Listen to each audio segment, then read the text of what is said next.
kills a person who is a mu'ahid, not muwahid, not a person of tawheed, who is a mu'ahid, with whom there is a treaty, with whom there is a peace treaty, or who is paying jizya, lam yarih wa rahiyat al jannah, he will not smell even the smell of Jannah. Even though the smell of Jannah can be smelled, the hadith continues, I do not know the Arabic for that, even though its smell can be smelled from a distance of 40 years. Meaning such a person will be so much away from the Jannah. And this hadith,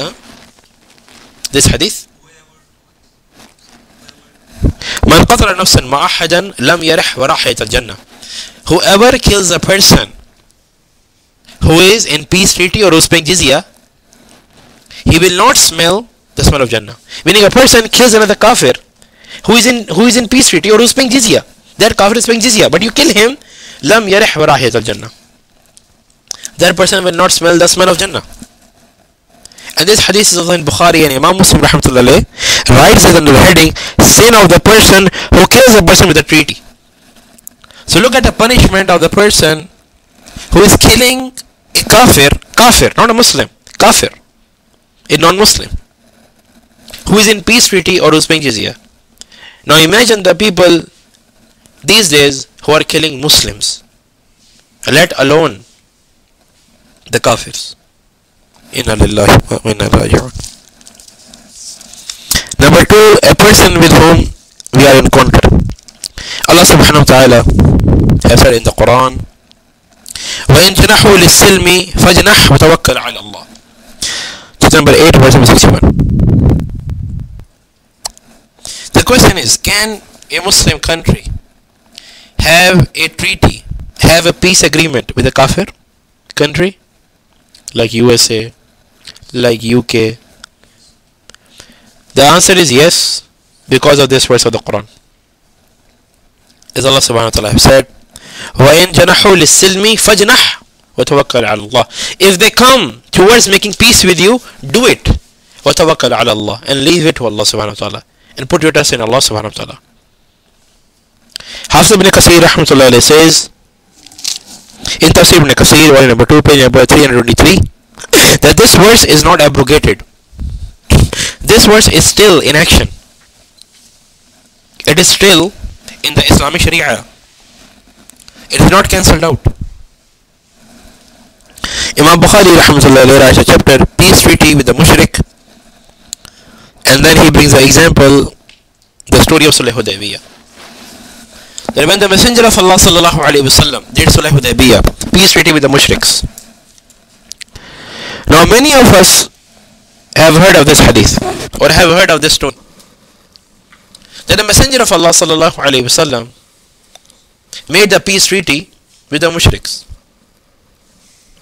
made the peace agreement with the mushriks. But there are very, very important lessons in this hadith. Now let us learn those lessons today.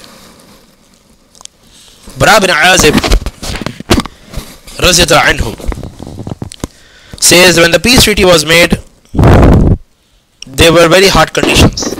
And the conditions were what? Number one, if a mushrik becomes a Muslim, it is obligatory on the Messenger of Allah to return that person back to the kafir. But if a Muslim becomes a kafir and he comes to Makkah, the people of Makkah will not return him back. Number two, that you will not enter Makkah this year. You will not do Umrah. They are wearing ihram. The Messenger of Allah is wearing ihram. They have the animal for zibah, to make dhabiha, to sacrifice with them. So close to Makkah. Yet what are they saying? You will not come to enter Makkah, you will go back and you will come next year. Number three, you will not stay more than 3 days. So what are the important lessons in this? When was the Sulh Hudaybiyah made? Does anyone know? In which year Hijri? 6 year Hijri. Who said that? Barakallahu feek. Before this treaty, what were some of the most important incidents that have happened.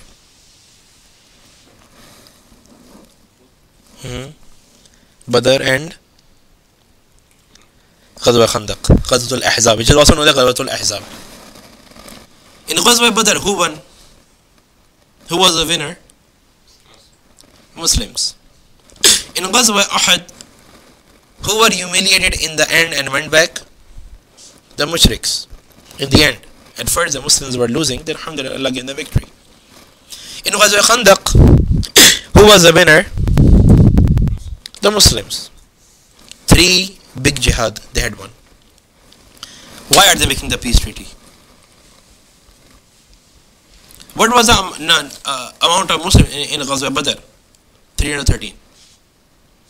What was the amount of Muslims in Ghazwa Uhud? 1000. What was the amount of Muslims at the time of Ghazwa Khandaq? 200. And what is the amount right now at Sulh Hudaybiyah?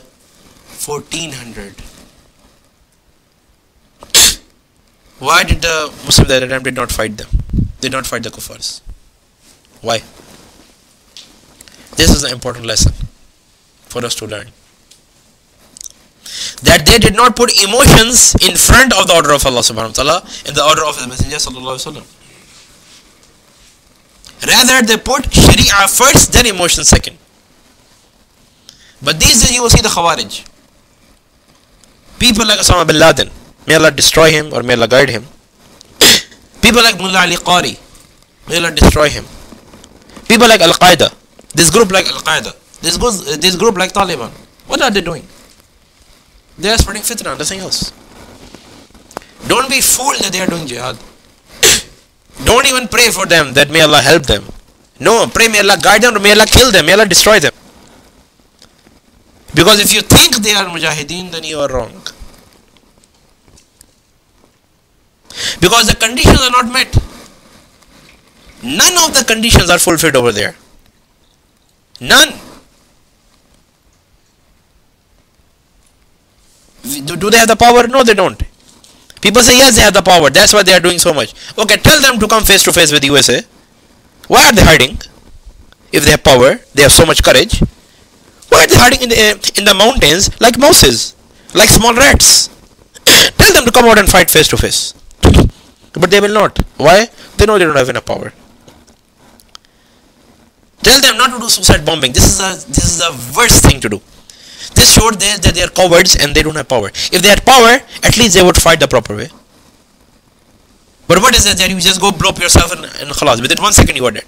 This is the courage? This is the power? No, it's not. Abu Jandal was a Sahabi. At the time of Sulh Hudaybiyah, he came, he was chained. He came in front of the Muslims and said, Ya ayyuhal ikhwan, oh my brothers, Yarau, see what is happening with me. They are beating me. They have put me in bars. They have put irons on me. Save me. The Messenger of Allah sallallahu alaihi wasallam said, Ya Suhail bin Amr, this is your son. Please release him. He said, no. He said, you used to say that I am Sadiq al-Ameen. At least for that sake, for my sake, please leave him and let him come towards us. He said, no. And then he started to beat his son and let him go. The Sahaba standing over there, 1,400 Sahaba, none of them went over there and saved him. Why? Were they cowards? Were the Sahaba afraid? Why they did not go? Is helping a Muslim brother not allowed in Islam? Is it not a righteous act to help your Muslim brother? If it is, why did not go and save him? Because they were not thinking from the emotions. Rather, they were thinking from the Sharia point of view. They were thinking, what is Allah subhanahu wa ta'ala and His Messenger sallallahu alaihi wasallam said? They will do only that. Fatawa Sheikh bin Baz rahmatullah, volume number 8, page number 227. Sheikh bin Baz rahmatullah says that if